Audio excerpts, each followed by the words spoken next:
នេះបងប្អូនខ្ញុំចង់ណែនាំឲ្យដេញភេទជ្ជៈចេញថ្មីមួយទៀតនេះនេះផនខ្មែរយើងសុទ្ធខ្ញុំណែ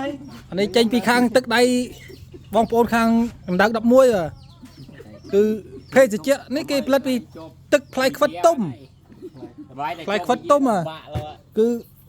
ខ្ញុំអត់ដែរដឹងទេលើកទី1ធ្លាប់តែឮថាទឹកផ្លែស្វាយទុំផ្លែតបែកផ្លែអីដែលមានរសជាតិផ្អែមឥឡូវផ្លែខ្វិតគេអាចចម្រាញ់មកធ្វើជាទឹកភេទជ្ជៈដែលអាចយើងហូបបានបាទស្វាយកៅអស់ស្វាយអាកាកោអាចាស់ពួកនោះផ្លុំទឹកហ្នឹងយើងដាក់សម្លុករួចយកមកត្រងច្រោះវាស្អាតដាក់ស្ករឡែមតិចអំបិលតិចឆ្ងាញ់បាទអត់ដែរឮថាខ្វិតទុំយកមកធ្វើអីនេះបានយកមកធ្វើអីភេទជ្ជៈហូបបានមានអីបងប្អូនឆ្ងាញ់តើរបៀបយើងទឹកវិជ្ជាកម្មអីដែរតើទឹកតិចទៀតណាមកបងចាំមើលមានអីប្លែកទៀតចាំខ្ញុំបាយហើយអូទឹកតិចទៀតហើយប្រាប់បន្តទៀតក្រហម